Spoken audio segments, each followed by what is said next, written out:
April 16, 1945, 8:30 a.m., Radar Picket Station Number 1, 30 miles north of Okinawa.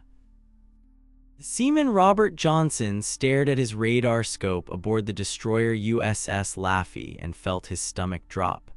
The screen showed what looked like a swarm, not individual aircraft, but a mass of contacts so dense they blurred together into a single bright blob. "Sir, I have multiple bogeys inbound," he called to the Combat Information Center officer, trying to keep his voice steady. Estimate 22 contacts, all hostile, distance 12 miles, closing fast." Lieutenant Frank Manson leaned over the scope and went pale. 22 aircraft, against one destroyer. Every contact was a kamikaze, pilots who had already decided to die, who only needed to get close enough to crash into his ship. "Sound general quarters," Manson ordered. "All guns, prepare for action. This is going to be bad." What happened in the next 80 minutes would become the most intense kamikaze attack any single ship survived. USS Laffey would be struck by 6 kamikaze aircraft and 4 bombs. She would absorb punishment that sank larger ships, and she would shoot down aircraft at rates that Japanese commanders would later call impossible, rates so high that after the war, Japanese officers refused to believe the American reports until shown gun camera footage. But the Battle of Okinawa wasn't just one day. For 3 days, from April 16th through April 18th, 1945, USS Laffey and her radar picket group would face wave after wave of Japanese aircraft.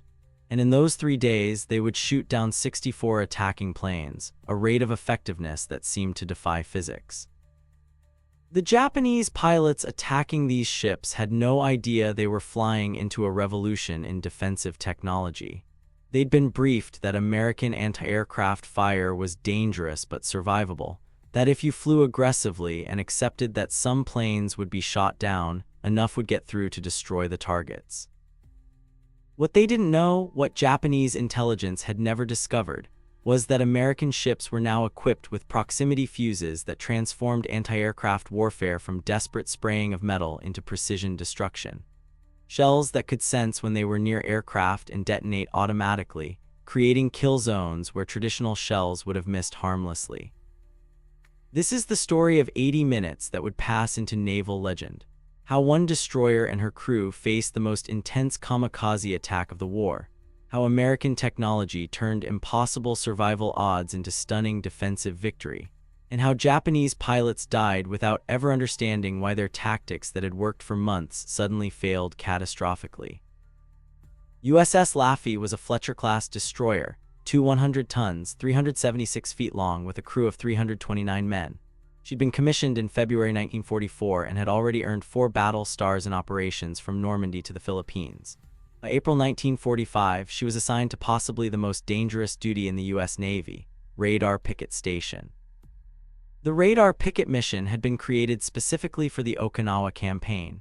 Destroyers would position themselves 30–50 miles from the main fleet, operating alone or in small groups, serving as early warning stations. Their radar would detect incoming Japanese air raids while they were still far from the main fleet, allowing carriers to launch fighters and prepare defenses.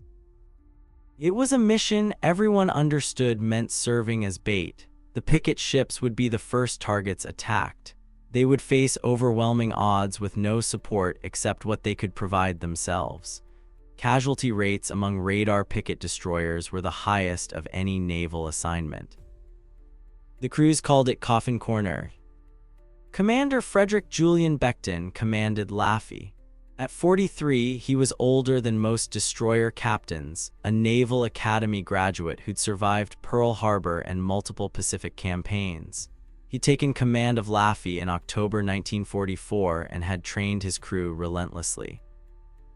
Becton was obsessed with gunnery drill. Where other captains might conduct target practice once a week, Becton ran drills daily. His gun crews could identify targets, track, and fire faster than almost any ship in the fleet.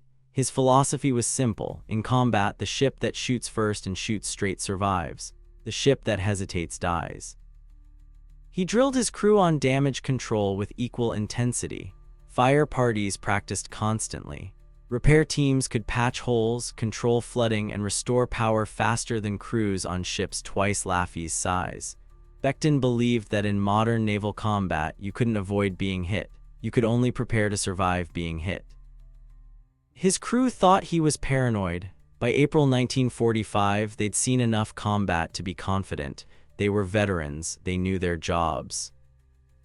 They had no idea how badly they were about to need every hour of Becton's obsessive training. The morning of April 16, 1945 started quietly. Laffey was positioned at Radar Picket Station No. 1 with two smaller support ships, landing craft converted to anti-aircraft duty with additional guns.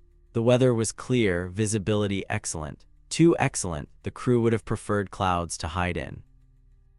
At 8:30 a.m., the radar contacts appeared. Within minutes, the Combat Air Patrol, friendly fighters assigned to protect the picket stations, was engaging Japanese aircraft 40 miles out. The radio crackled with fighter pilots calling out targets, coordinating attacks, reporting kills.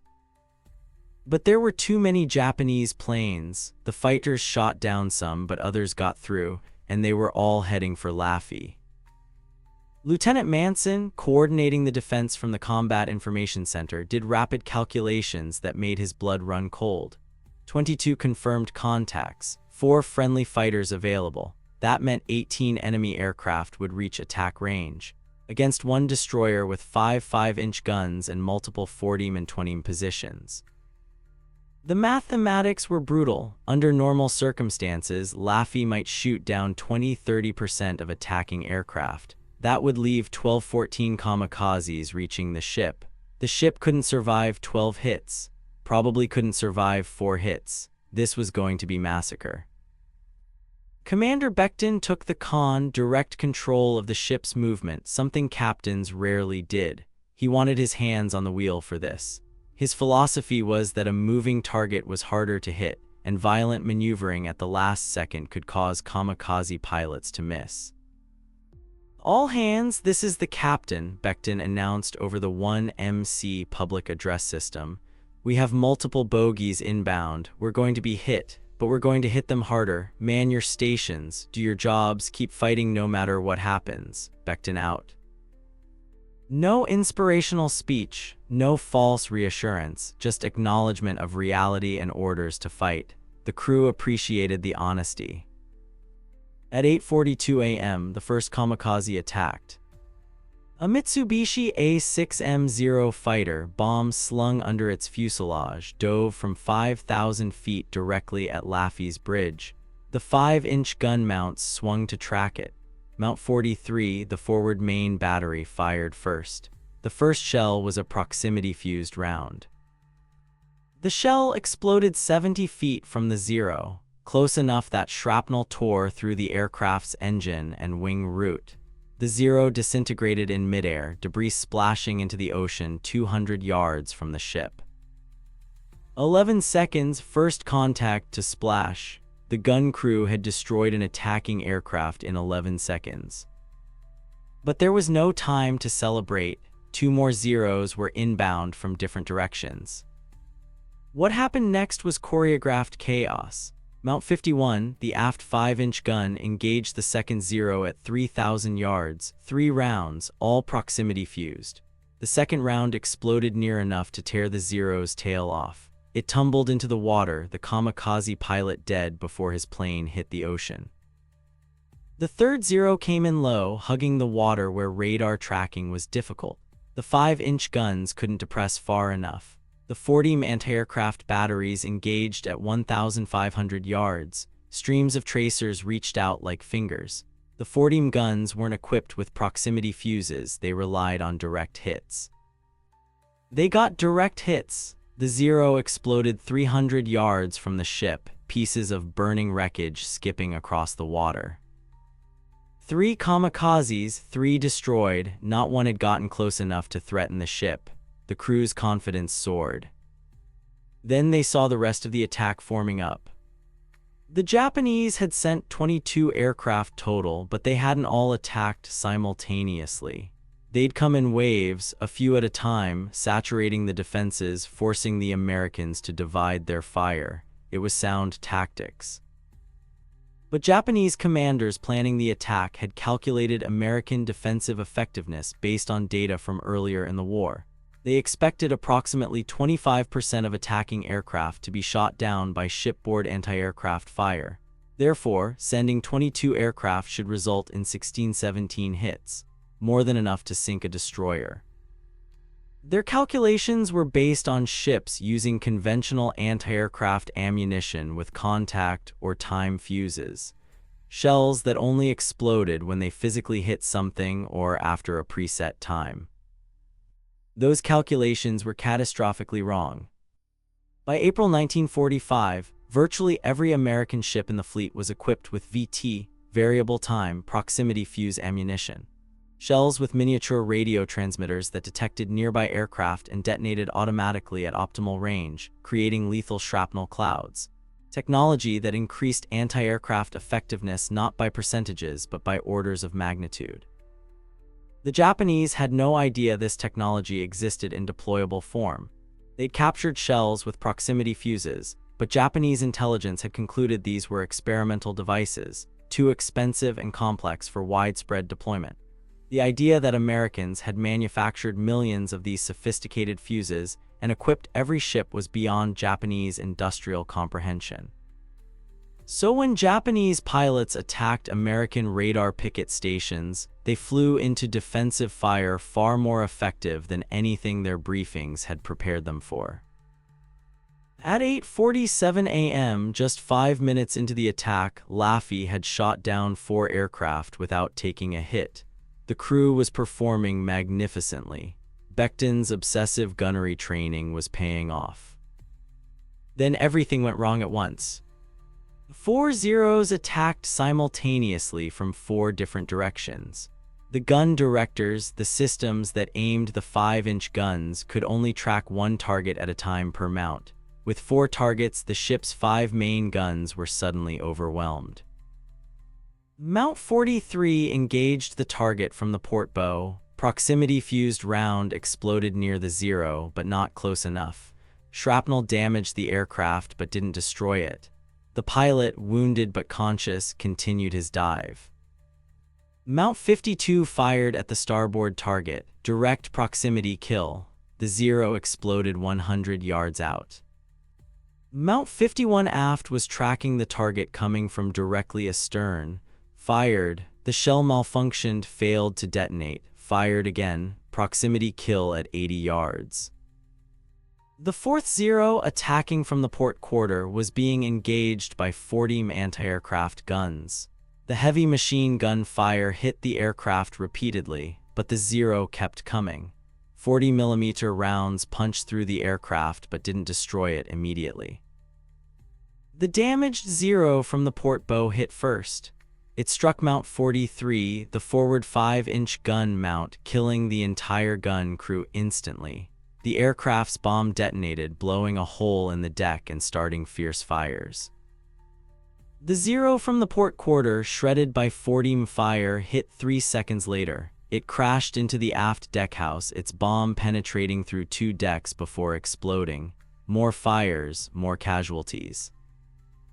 2 hits in 3 seconds. Laffey shuddered like a boxer taking body blows. But she kept fighting. The damage control party's commander Becton had drilled obsessively went into action immediately. Fire teams dragged hoses to the blazes. Repair parties shored up damaged bulkheads. Medical teams pulled wounded sailors to shelter and began treatment. And critically, the remaining gun crews never stopped firing. Mount 52 remained operational, so did Mount 51 aft. The 40mm and 20mm positions continued firing. Even Mount 44, which had lost power temporarily, was restored by its crew bypassing damaged electrical systems and switching to manual control, slower, less accurate, but still capable of shooting.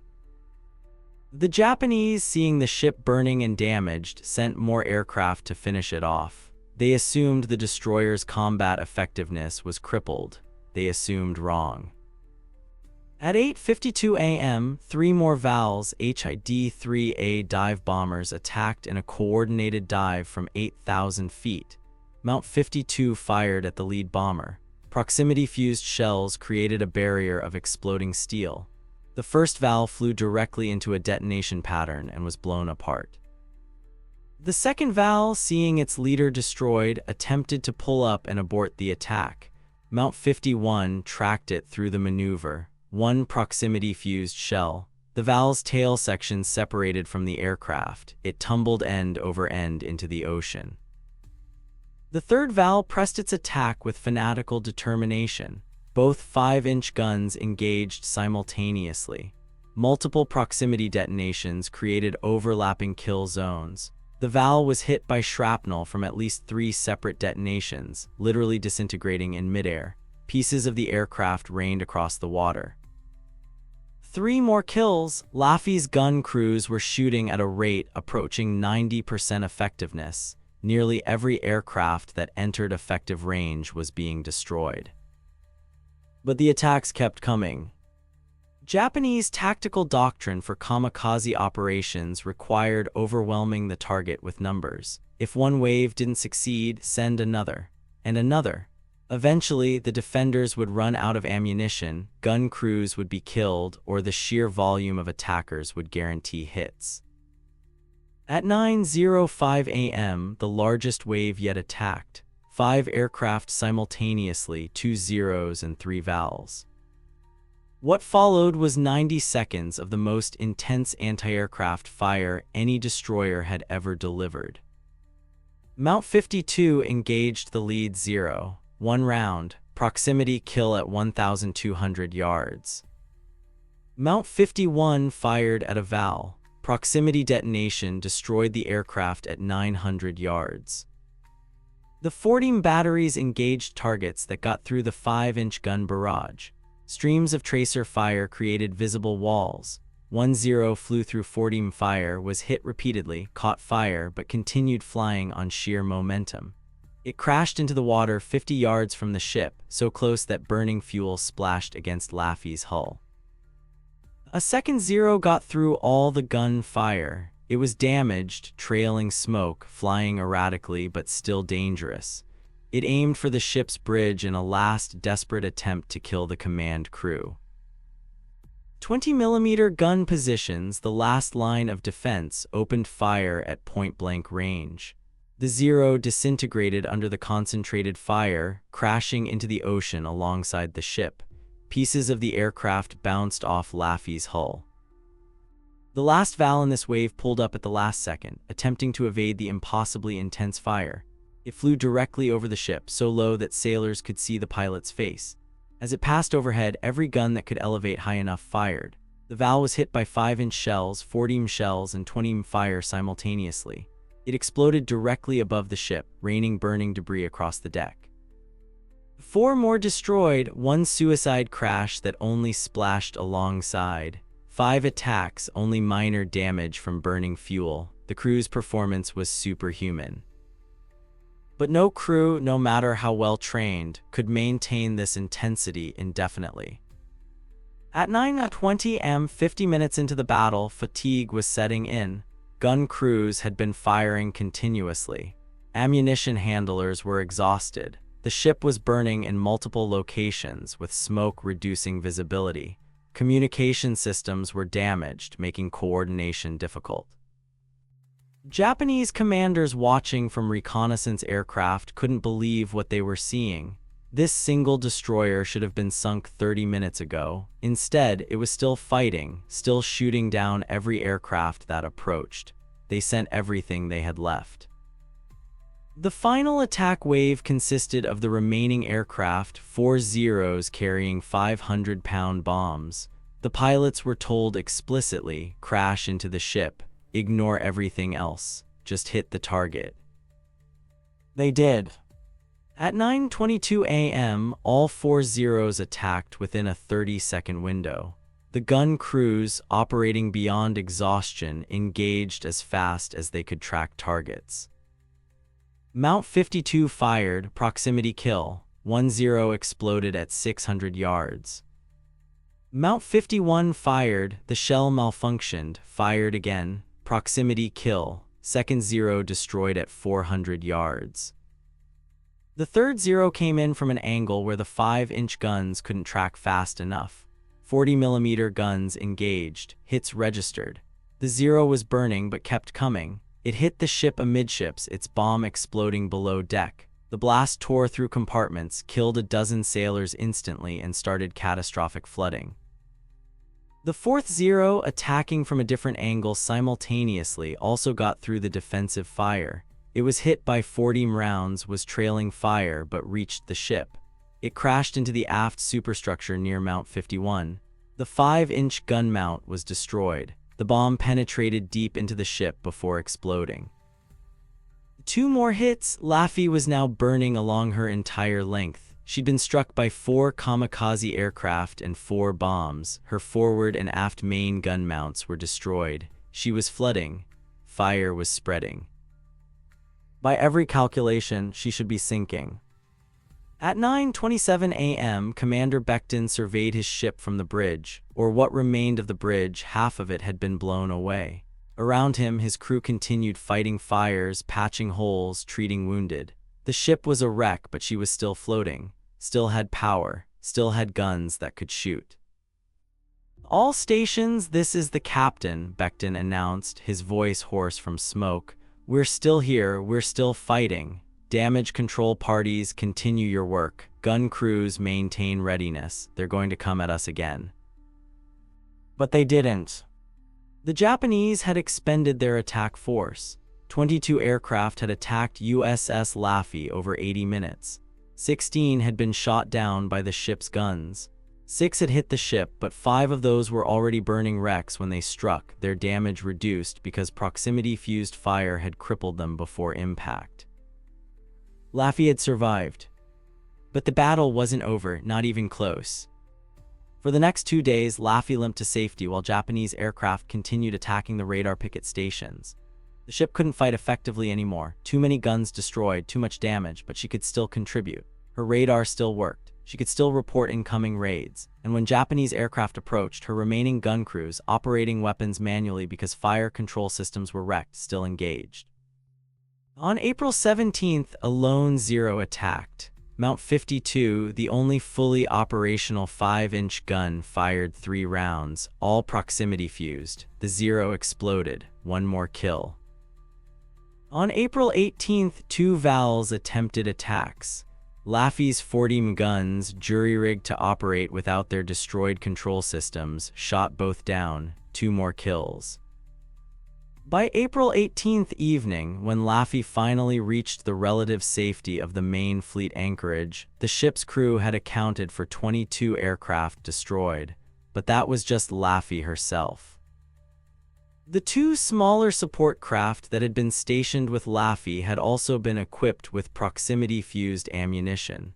They'd shot down 29 aircraft combined. Other nearby ships responding to the attack had downed 13 more.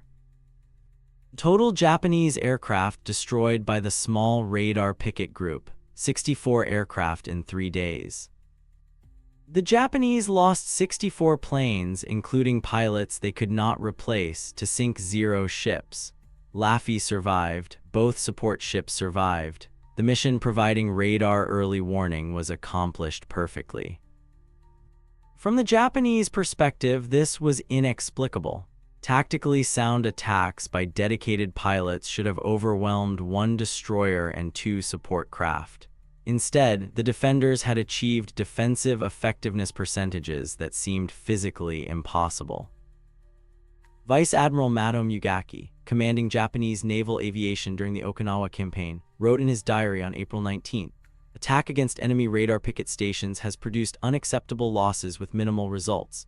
Enemy anti-aircraft fire effectiveness far exceeds our estimates. Pilots report that shells explode near aircraft without direct hits. Intelligence cannot explain this phenomenon. Current tactics are unsustainable." Japanese intelligence interviewed surviving pilots, asking for detailed descriptions of American anti-aircraft fire. The reports were consistent. Shells would explode in proximity to aircraft, creating barriers of shrapnel impossible to fly through. But Japanese engineers insisted this was impossible. Proximity fuses required miniaturization and reliability that couldn't be mass-produced. When told that Americans might have deployed such technology fleet-wide, Japanese technical experts refused to believe it. The industrial capacity required to manufacture millions of sophisticated fuses seemed beyond even American capability. Yet the combat results were undeniable. Ships that should have been sunk were surviving. Aircraft that should have reached targets were being destroyed at ranges where conventional fuses couldn't achieve kills. Something had changed fundamentally in American defensive capability. The something was the proximity fuse, but Japanese intelligence never confirmed this during the war. Even when they captured unexploded shells with proximity fuses inside, they concluded these were experimental devices, not standard equipment. The idea that every ship, every gun was equipped with this technology, that Americans had solved mass production of sophisticated electronics, was beyond Japanese comprehension. So they kept attacking, and kept losing aircraft at unsustainable rates. At Okinawa, Japanese forces launched approximately 1,900 kamikaze sorties. American defensive fire destroyed approximately 1,100 of them. That's a 58% destruction rate, more than double what Japanese planning had anticipated.